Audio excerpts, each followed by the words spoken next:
Money Radio, discussing the business of making and spending money. Wherever you are in the world, from the studio of Leadership TV, it's a warm welcome to you to Money Radio. And today on Money Radio, it's Energy Focus. And in the studio with me is our in-house analyst, Mr. Anthony Uko. So you're welcome, our delectable Mr. And I'm your host, Case Hammond. We are discussing an issue today that affects Nigerians and foreign investors. Yes, the issue is issues issues as Nigeria targets 1.4 million barrel local refining capacity. Nigeria is targeting 1.4 million barrels refining capacity, local refining capacity. It's important because close to 100%. Okay, let's be safe and say more than 90% of the petroleum products we consume in the country are imported.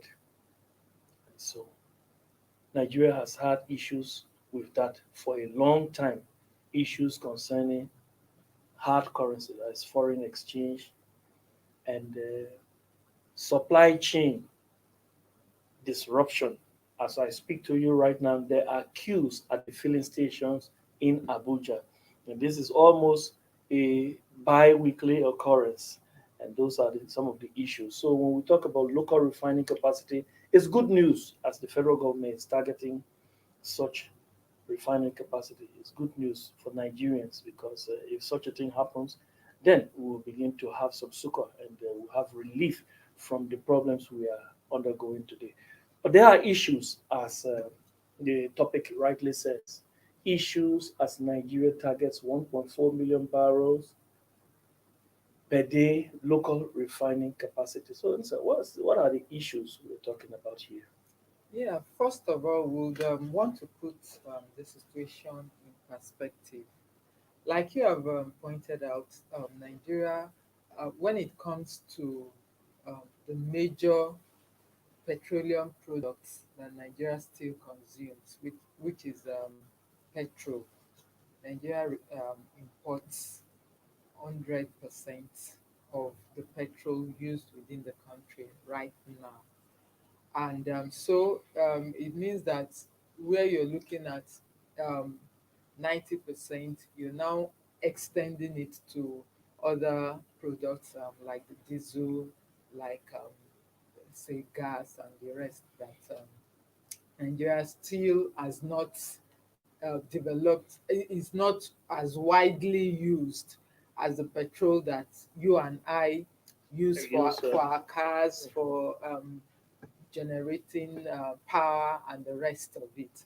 So it's really a big issue for Nigerians that something that we have in abundance, crude oil, but as it is, we don't have it.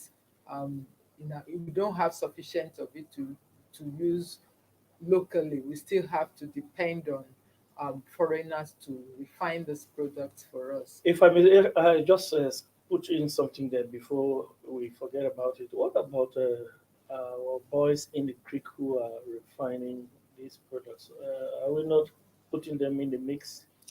Well, we don't. There's no official data of what they do. What they're doing is number one, it's illegal. It's illegal. Okay. And it's not captured by the official Yes. data, so we don't know whether they finished refining and they are taken outside and brought back in as imported, which is very, very possible that it's happening like that, or they finish refining from those illegal refineries and then they ship it outside The shores of the country. the shores of the country where they can sell at higher prices than what prevails within the country. So all these are issues that are at stake here, even as Nigeria is targeting to ensure that the official local refining capacity is boosted from nearly zero to 1.4 million barrels per day in the Yes. next 5 years. I wonder if we call that unknown data or suppressed data. That's an issue for another day. Let's not discuss that. But there are people, especially in the riverine area of the country, who are sure that many of the filling stations in those areas are being supplied from the local refinery. And a report carried by the Guardian newspaper of London in 2016, which came up in 2022 when the federal government, NNPC, imported that off specification fuel in February. Yeah. You remember? Mhm. Yes, there were, in fact, National Economic carried that report that a Guardian of London newspaper had reported that some of the fuel being imported from the Netherlands and Belgium, where most of our imported fuel Mm. comes from, some of the fuel being imported from those areas or from those countries are worse than what is refined in the creeks in the Niger Delta. That's why I am thinking that the report that or the data that we may be 100% of our consumption comes from outside, maybe a report that is or a data that is suppressed. When I've said data that is suppressed, maybe you don't want to know that these creek boys are producing fuel, which some of us may be using that we don't know because there are reports that some of these things find their way in the filling station. I can't substantiate that, so Okay, it's just so a matter of it's a matter of it's at that speculation. point, yes, it's at that point that we have to um, Yes, leave it, because yes, we don't have proof. until it's able to be substantiated with data.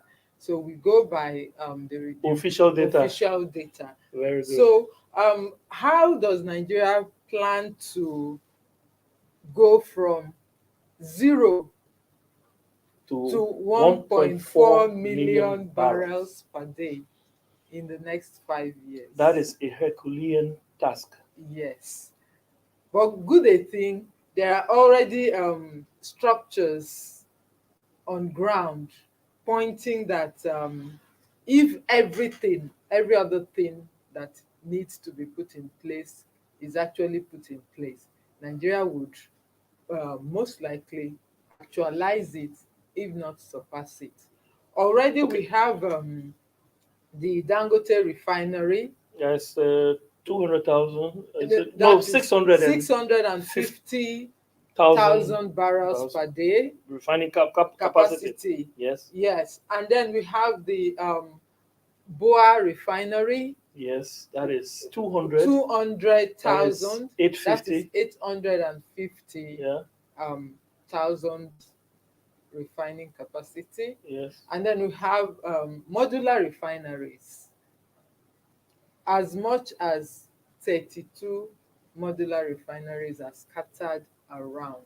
These modular refineries, sorry for cutting, these modular refineries, they have been licensed, but how many of them are actually operating? That, yeah, that is what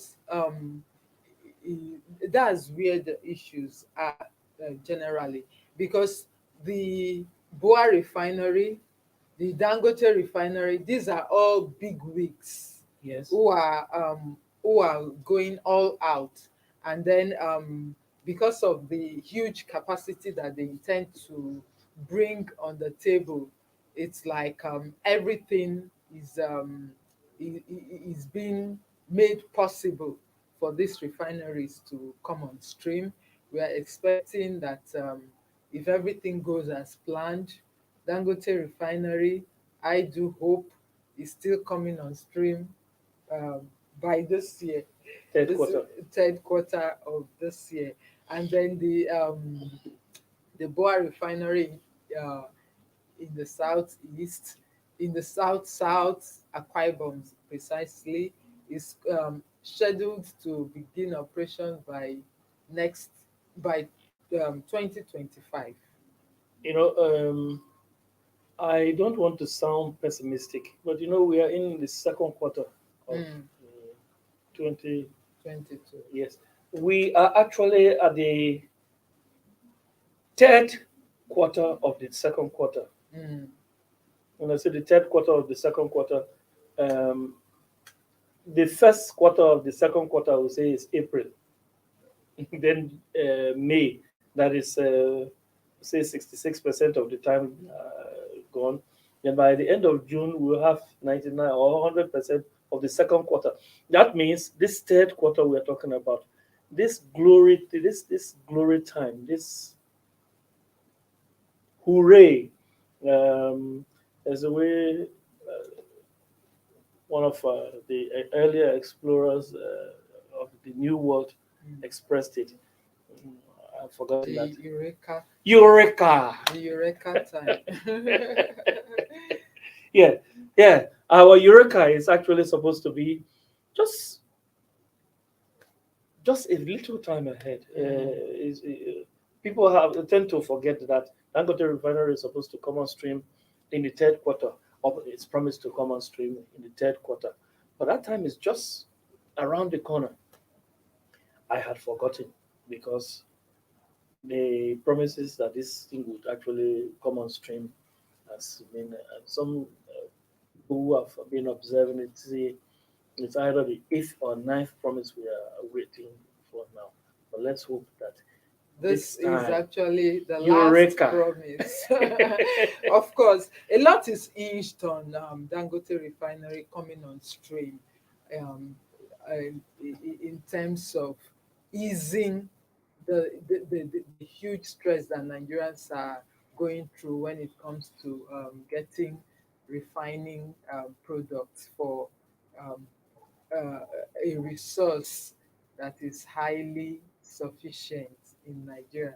So these are, and then the like I said earlier, the uh, marginal refineries, which many of them have been licensed and the license have expired for some of them, in fact for most of them, and then they are having to reapply for fresh licensing and all that, but they are actually not able to put these licenses to good use, even as Nigeria continues to suffer the lack of refined products for consumption and for business, for running businesses and industries. You know,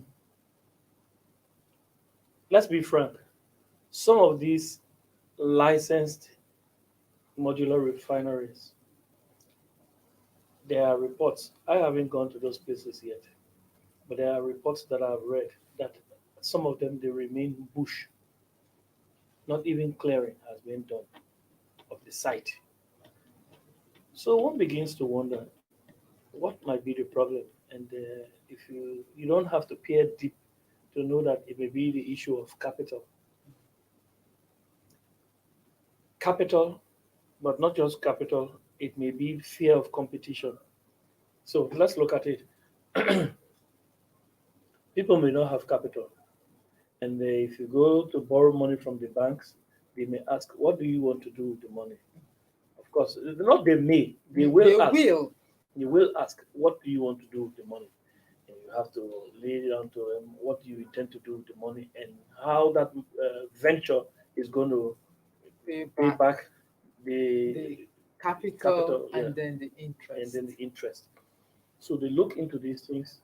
Some of them may be thinking the issue of fossil fuel, Mm, as we know it, may be running out of mm, demand. When we say running out of demand, the demand for fossil fuel may not be that much. It's not a mm, long-term investment that mhm, people are looking up to mhm. because of uh, the issue of global warming. Global. Yes, and so there are international institutions and governments course, I will consider these governments to be hypocritical. But there are international institutions and governments that are discouraging in discouraging investment in the production or the refining of fossil fuel. Mm. And so some of the banks may be skeptical about Yes. giving out money because some of these things may actually run out of demand in the near future. Another issue we look out for is the issue of that may be scaring these prospective modular refiners away, and that is competition. And people consider the fact that Dangote refinery alone is supposed to supply all of Nigeria's fuel, petroleum needs. We're talking about diesel, we're talking about kerosene, we're talking about gasoline, that is petrol, we're talking about jet fuel, all of that. Dangote refinery is supposed to be meeting the demand of Nigerians in all of these areas. Then, besides that, you have BUA that is coming on stream. So, probably when these modular refineries or the investors of the modular refineries look at some of these issues to say, "Ah, if I invest my money into this, the competition will be too much for me to meet up," and then that discouragement may be there. I don't know how you see it, but I perceive that those are some of the things that may be uh, discouraging new investment. So when we come back, let's take a short break. But when we come back, let's look at how these things might impact investment, which Nigeria is targeting. We're talking about 1.4 million barrels. Our calculation there, we are at 850,000 barrels per day. We're still left with something in the neighborhood of five point 550. yes 550,000 barrels a day refinery or refining capacity. So let's take a short break. When we come back, we'll go into that. Stay tuned.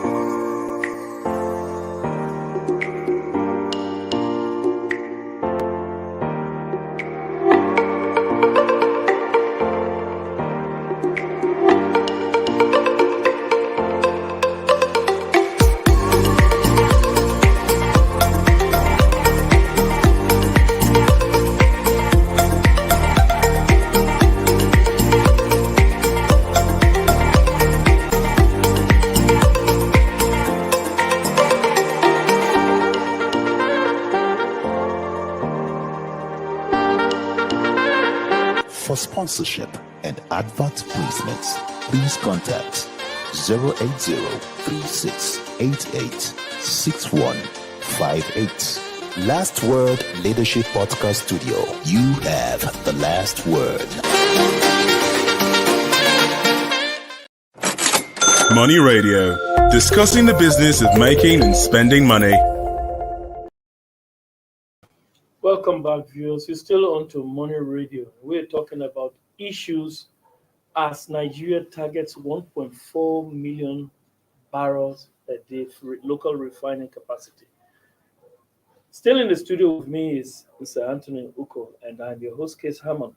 So just before we went on that break, we were talking about things that might be discouraging local investment in local refinery, or let's look at it from the viewpoint of hurdles that the federal government may face as we target 1.4 million barrels per day. Around West Africa, whereas we have a situation where in Nigeria, with Dangote and Gua coming on stream, we will have all of our local demand met by these two refineries. But then it doesn't stop there. The mere fact that we have the federal government complaining so much about imported and subsidized fuel going across The border the border means there is market out there out there. for Nigeria's refined product. Product. Let's talk about that. There is market out there. Yes, there is market out there. Nigeria has not been able to put a finger on what it actually consumes locally.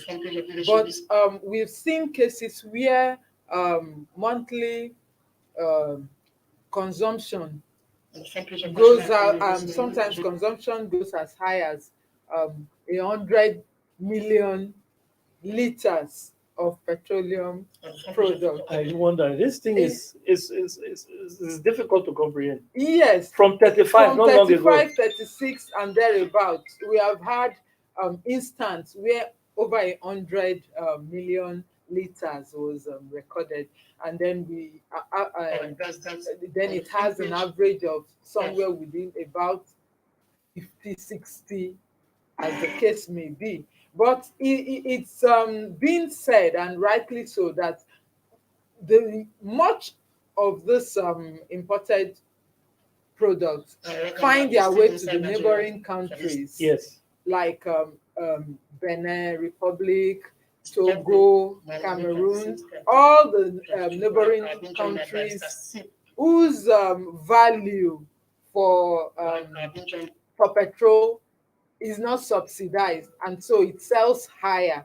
So these people, they bring it into Nigeria, import it into Nigeria where it is subsidized, and they get the value for that, and then they take it outside the shores of the country to sell at higher prices, thus making more gains. And so with the Petroleum Industry Act on ground, the implementation is being worked out.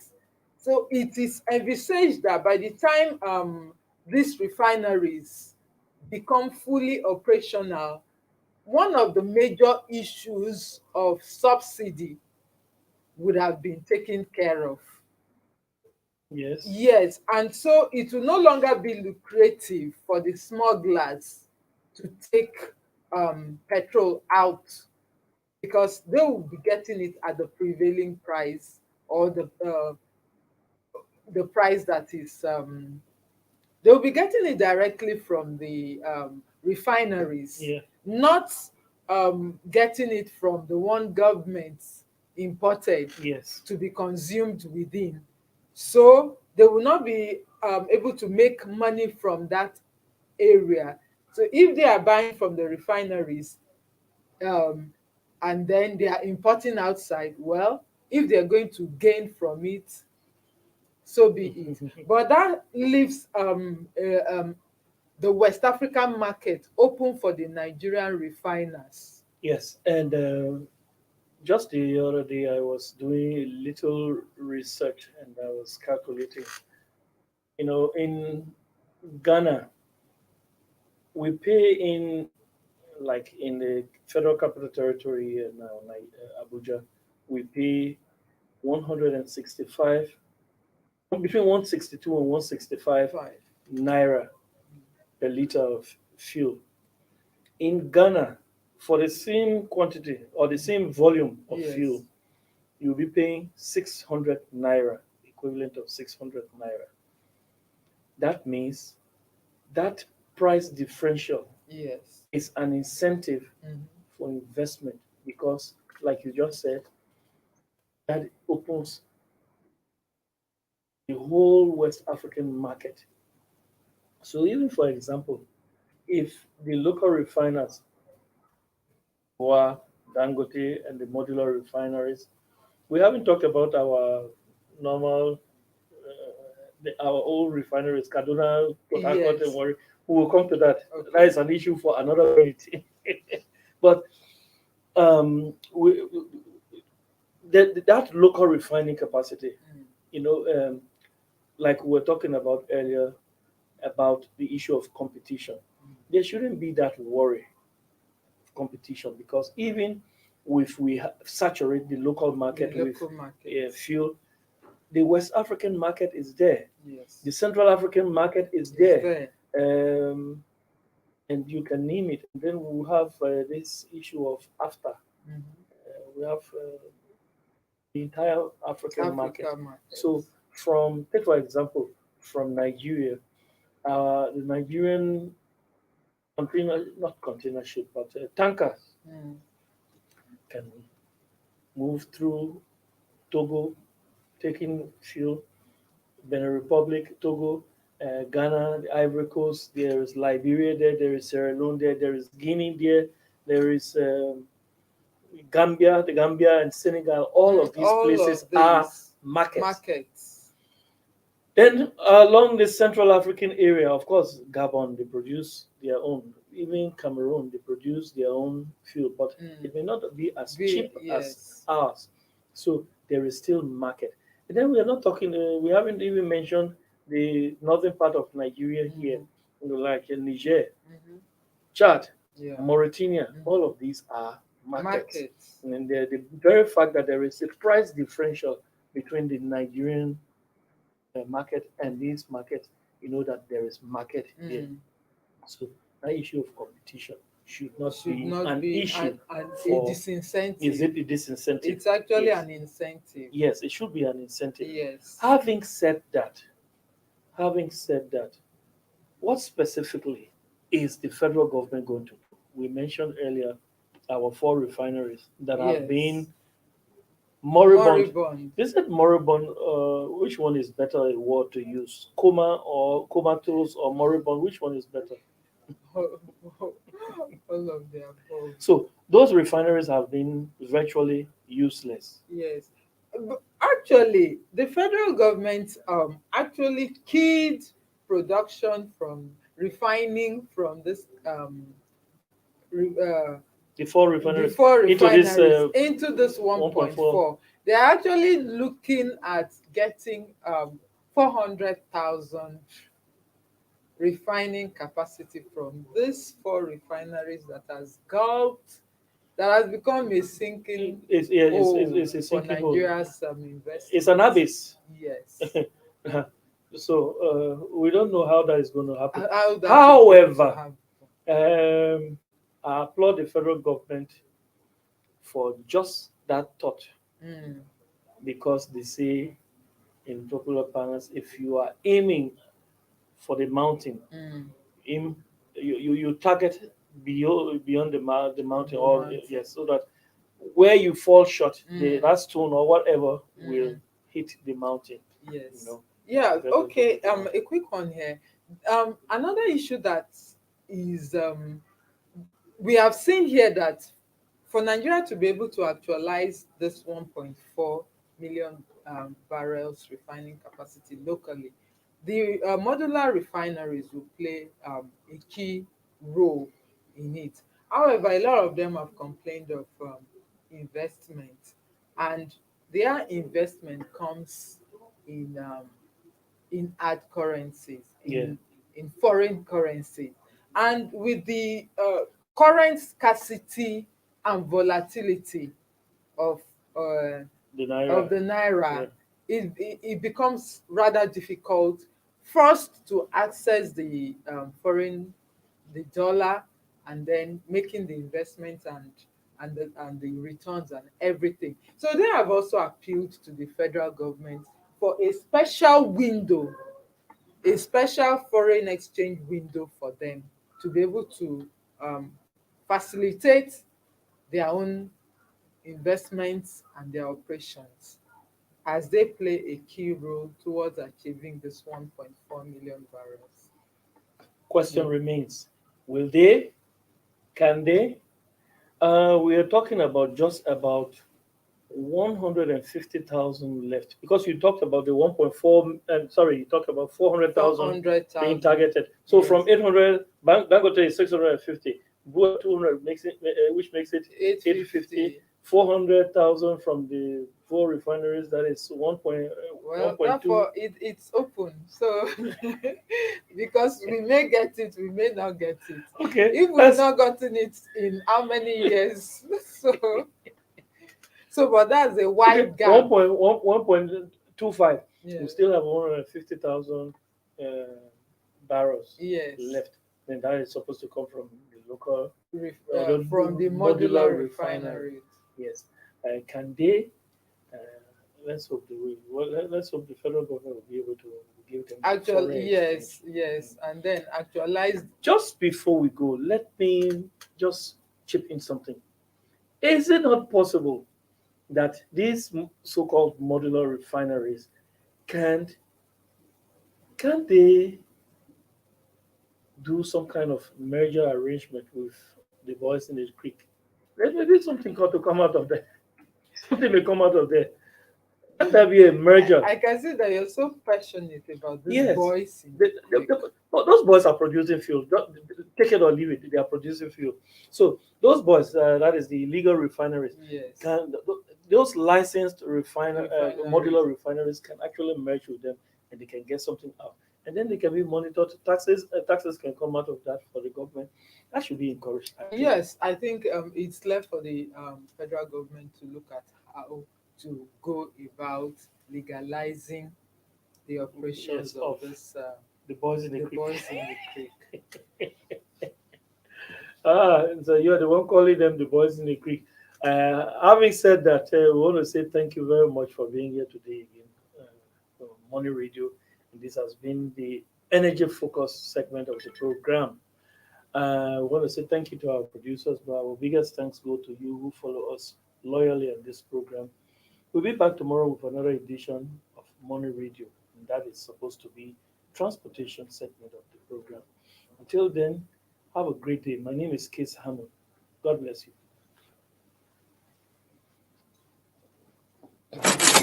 Money Radio, discussing the business of making and spending. Thank you for watching. For sponsorship and advert placements, please contact 080-3688-6158. Last Word Leadership Podcast Studio. You have the last word.